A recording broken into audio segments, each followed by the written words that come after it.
एक यूसुफ अंसारी जी के पारिवारिक कार्यक्रम में मैं शामिल होने आया हूं। परिवार के सदस्य और जिनका अभी विवाह हुआ, मैं उनको बधाई और मुबारकबाद देकर के आ रहा हूं। मुरादाबाद, रामपुर और आसपास के ज़िले ये समाजवादियों के साथ हमेशा रहे हैं। मुझे याद है कि पिछले चुनाव में मैं मुरादाबाद नहीं पहुंच पाया था और कई बार कुछ लोगों से जब बात हुई, उन्होंने यही कहा कि आप दूसरे ज़िलों को देखिए, यहाँ तो हम आपको जिता करके भेज रहे हैं।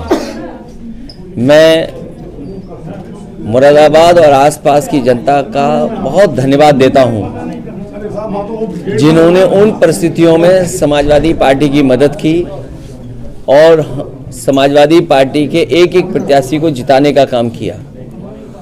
हालांकि यूसुफ अंसारी साहब 2 बार बहुत करीब से रह करके नहीं जीत पाए। वो परिस्थितियां आप बेहतर समझते होंगे। मुझे उम्मीद है कि आने वाले समय में यहाँ आसपास के जितना भी इलाका है, क्षेत्र है, वो एक बार फिर समाजवादी पार्टी के साथ खड़ा दिखाई देगा।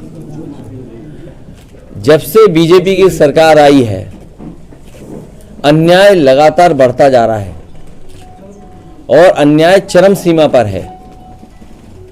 और कई ऐसे मौके हैं, मैं आपको कन्नौज का उदाहरण दे सकता हूं। वहां पर सरकार के डिप्टी सीएम के माध्यम से लगातार संपर्क रहा। वहां पर बहुत सारे भारतीय जनता पार्टी के लोग लगे रहे। एक हत्या हुई, उसके बाद मैंने जिलाधिकारियों को कहा कि अगर हत्या हुई है उसके दोषी आप लोग हैं, प्रशासन है। और ये बात मैंने इसलिए कही कि अगर प्रशासन सही समय पर न्याय दे दे तो घटनाएं नहीं होंगी। प्रशासन पूरा भारतीय जनता पार्टी के इशारे पे काम कर रहा है और कई जिलों में भारतीय जनता पार्टी का पदाधिकारी बन के काम कर रहे हैं। वो रामपुर हमारे बगल में आदरणीय आजम खान साहब बैठे हैं, इन पे सब झूठे मुकदमे लगे हैं। इतनी परेशानी, तकलीफ और इस तरह का अन्याय किसी भी राजनीतिक परिवार के साथ नहीं हुआ होगा जितना इनके साथ हुआ है। आज जब मैं आपसे मिल रहा हूं, बात कर रहा हूं, सुबह सुबह मेरे घर पर एक परिवार आया और रोता हुआ आया कि रात में उनके परिवार, एक समाजवादी पार्टी के पूर्व में रहे प्रत्याशी, उसको उठा लिया है पुलिस ने। मैं लखनऊ से चल करके बरेली, बरेली से चल करके रामपुर और रामपुर से मुरादाबाद तक मैं फ़ोन मिलाता रहा हूं, लेकिन अभी तक पुलिस कप्तान का फ़ोन नहीं उठा। सोचिए, अगर पुलिस के अधिकारी भारतीय जनता पार्टी के पदाधिकारी बन जाएंगे, उनसे क्या न्याय की उम्मीद करेंगे आप? और ये एक घटना नहीं है। झांसी में दीपक यादव, जो घटना में नहीं था, कहीं मौजूद नहीं था, सीडीआर में कहीं नहीं। आजकल तो इतना कुछ है, साइंटिफिकली आप टेक्नोलॉजी से प्रूव कर सकते हैं कौन कहां किस समय था। वो मौके पे नहीं, उसको जेल भेज दिया। ईडी, सीबीआई, जितनी भी संस्थाएं, वो सब पीछे लगा दी। रमाकांत यादव, मैं कितने नाम लूं जो समाजवादी पार्टी के लोगों पर झूठे मुकदमे लगे हैं। ये भारतीय जनता पार्टी ने जो नई परंपरा चलाई है, ये लोकतंत्र को खतरा पैदा कर रही है। लोकतंत्र में ये स्वस्थ व्यवहार नहीं है कि आप अपने पॉलिटिकल लोगों पर झूठे मुकदमे लगाएं। मुझे याद है, जिस समय बिजली विभाग का प्रोविडेंट फंड, उनके कर्मचारियों का एक प्राइवेट कंपनी में इन्वेस्ट कर दिया गया था। वो कंपनी जब भाग गई, कंपनी जब लॉस में चली गई, तो उस समय जिन अधिकारियों ने फैसला लिया था उनको जेल भेजा गया था, उनके खिलाफ कार्रवाई की गई थी। मैं इन्हीं भारतीय जनता पार्टी के लोगों से पूछना चाहता हूं, LIC, state bank of India और न जाने कितनी संस्थाओं का पैसा अपने सबसे प्रिय उद्योगपति को लगा दिया। आज कई लाख करोड़ का घाटा हो गया है। क्या उन अधिकारियों को भी जेल भेजा जाएगा जिस तरीके से प्रोविडेंट फंड को भेजने वाले अधिकारियों को सालों साल जेल रखा गया था? क्या भारतीय जनता पार्टी SBI, क्या भारतीय जनता पार्टी LIC के बड़े अधिकारियों को जेल भेजेगी? क्योंकि उत्तर प्रदेश में एक उदाहरण है कि अगर आपने किसी प्राइवेट कंपनी में इन्वेस्ट कर दिया है सरकार का पैसा और वो प्राइवेट कंपनी अगर भाग गई है तो उस समय के अधिकारियों ने जिन्होंने फैसला लिया उनके खिलाफ कार्रवाई हुई, जेल भेज दिया गया। क्या इस तरह जो लाखों करोड़ रुपया डूब गया केवल 2 कंपनियों में, क्या उनके SBI के, क्या LIC के बड़े अधिकारियों को जेल भेजा जाएगा? और देश को तो सपना यह दिखाया जा रहा था कि दुनिया में वो सबसे बड़े उद्योगपति बन जाएंगे, नंबर 1 पर उद्योगपति होंगे। लेकिन आज जब सूची देखते हैं तो 20 की सूची में भी वो नाम नहीं आ रहा है। आखिरकार कितना झूठ बोलेगी ये सरकार? उनकी तो वैल्यूएशन गई है, लेकिन जिन लोगों ने पैसा इन्वेस्ट किया था उन आम लोगों का पैसा चला गया। और ये सरकार कहती है कि हम इन्वेस्टमेंट लाएंगे। जिन कंपनियों ने MOU किया है, क्या इन्वेस्टमेंट आएगा? और लखनऊ में जो तैयारी हो रही है इन्वेस्टमेंट की, कम से कम सरकार ये बताए कि पिछली बार इन्वेस्टमेंट कितना आया था जब पहले बार MOU हुए थे। मुख्यमंत्री जी तो कह रहे हैं 75% वो जमीन पर ले आए। मुरादाबाद में बताओ कोई बड़ा कारखाना लगा हो सरकार की तरफ से, अमरोहा में कोई बड़ा कारखाना लगा हो सरकार की तरफ से, रामपुर में बड़ा कोई कारखाना लगा हो सरकार की तरफ से, या सरकार के प्रयासों से बरेली में कोई कारखाना ना लगा हो। जब इन जिलों में और हम आसपास के जिलों में उत्तर प्रदेश में देखते हैं कि कहीं भी कोई बड़ा इन्वेस्टमेंट नहीं आया है, तो हम कैसे मान लें कि जो MOU हो रहे हैं वो सच MOU हो रहे हैं? और सच्चाई तो ये है कि भारतीय जनता पार्टी के लोग कागज लेकर के घूमते हैं और कहीं कोई अगर टाई पहने और सूट पहने दिख जाए उससे MOU कर लेते हैं।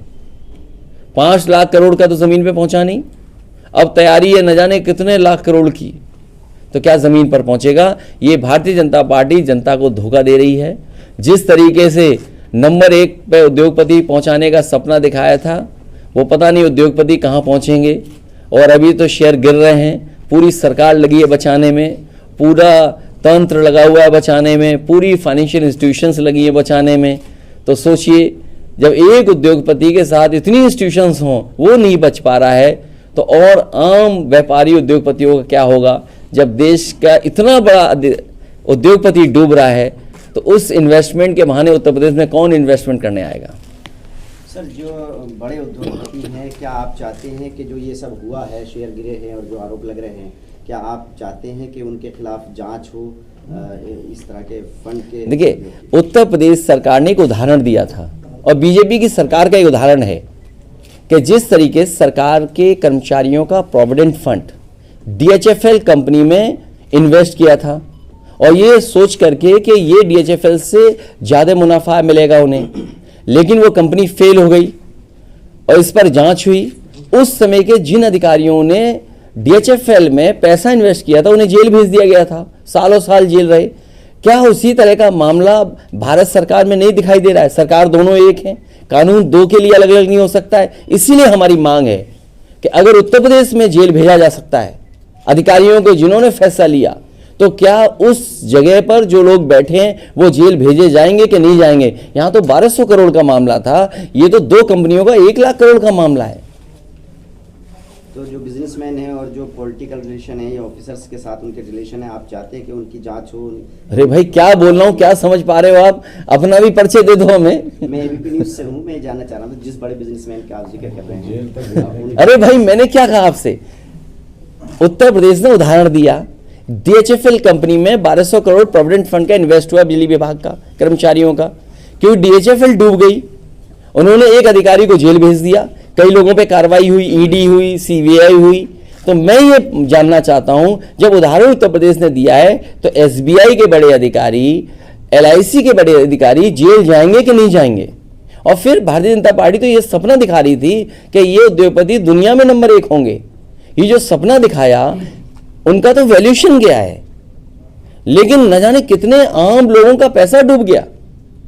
और तब जब सभी फाइनेंशियल इंस्टीट्यूशंस उसको बचाने में लगी है, सरकार बचाने में लगी है, तब वो उद्योगपति नहीं बच पा रहे।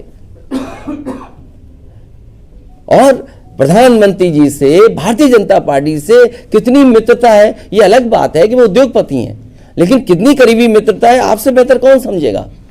और नहीं मानते, कोई NDTV का पत्रकार होगा, वो बेहतर समझता होगा। यहाँ पर NDTV तो उन्होंने खरीद लिया। अरे ये बात तुम क्यों नहीं कहते हो यार? जोर से कहो ना, बात जाए यहां से अंदर तक। जी कल एमएलसी चुनाव का रिजल्ट आया, उसमें कितना अरे बीजेपी बेईमान पार्टी है, अब बेईमान पार्टी से क्या उम्मीद करोगे? अब अधिकारी चुनाव लड़ेंगे। आपने रामपुर का लोकसभा का चुनाव नहीं देखा? रामपुर में वोट निकलने नहीं दिया पुलिस लगा करके। ये लोकतंत्र में कभी चुनाव ऐसे होते हैं? इलेक्शन कमीशन की तो जिम्मेदारी ये है कि ज्यादा से ज्यादा लोग घर से निकलें और वोट डालें। आखिरकार ये कौन सी ताकत थी, कौन लोग पीछे थे जिन्होंने यहां पर वोट नहीं डालने दिया? मैनपुरी में भी कोशिश की, लेकिन मैनपुरी की जनता ने तय कर लिया था कि अगर उन्हें जान भी देनी पड़ेगी तो वो वोट डालने जाएंगे।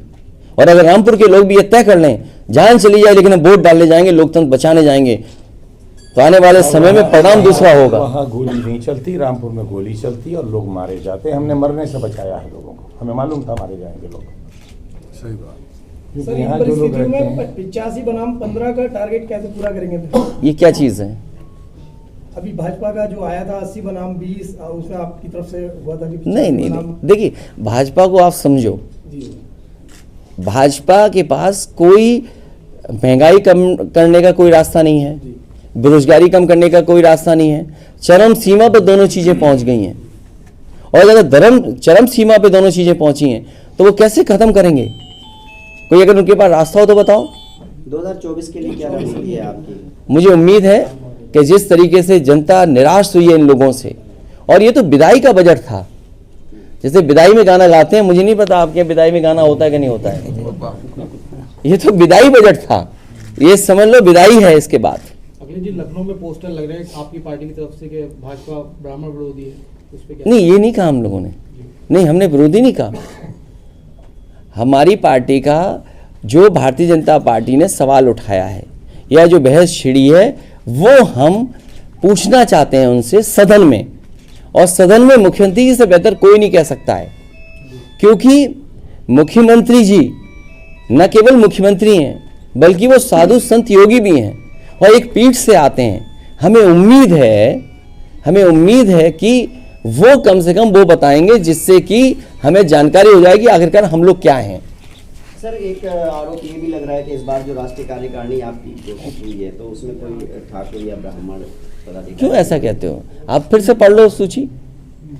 आप ऐसा मत करो, ये बात मत बोलिए आप, केवल इसलिए कि न्यूज़ पे किसी ने मैसेज करके आपसे पूछा होगा ये पूछ लो, ये मत करो। आप पूरा जिसने आपको मैसेज भेजा हो उससे कहिए कृपा करके हमारी राष्ट्रीय कार्यकारिणी दोबारा देख लो। उनसे इनकी यारी कैसे खत्म हो ये तय कीजिए। हाँ? 2024 यारी कैसे खत्म हो? जो तैयारी है समाजवादी पार्टी की, जो एक मुद्दा देखिए, उठाया कि मैं ये मुख्यमंत्री जी से कि मुख्यमंत्री नहीं, मुद्दा नहीं उठाया, ये सच्चाई है। ये हमारे समाज की 5000 साल से पुरानी लड़ाई है, कोई आज की लड़ाई नहीं है। ये कोई लड़ाई आज की नहीं है, 5000 साल से, और समाजवादियों ने हमेशा प्रयास किया। और जो यहाँ पर जैसे बाबा साहब भीमराव अम्बेडकर जी थे, उनका प्रयास था कि ये खत्म हो, जाति व्यवस्था खत्म हो, इस तरह का भेदभाव खत्म हो। डॉक्टर राममोहन लोहिया कोशिश कर रहे थे कि ये व्यवस्था खत्म हो। उसकी लड़ाई अभी छुटी नहीं, लड़ाई लगातार चलेगी। भारत सरकार ने 200 करोड़ रुपए का बजट का प्रावधान रखा है तालिबान के लिए, अफगानिस्तान के लिए, आपकी क्या राय है? सरकार से उन्हें अच्छे संबंध रखने पड़ेंगे। अब सरकार किसकी, सवाल ये नहीं है। भारत सरकार को अफगानिस्तान की सरकार से संबंध अच्छे रखने पड़ेंगे। अल्पसंख्यकों को बजट काट के उन्हें दे दिया शायद। वो अल्पसंख्यकों को बजट ही नहीं देंगे। किसी के पास सवाल? ये संगठन आपका प्रदेश में काम नहीं कर रहा है, भंग है, कब? अरे बहुत जल्दी बन जाएगा। अगर आपको कोई सुझाव हो तो हमें बता देना। नहीं, बन जाएगा, जल्दी बन जाएगा। ठीक सर, ठीक है।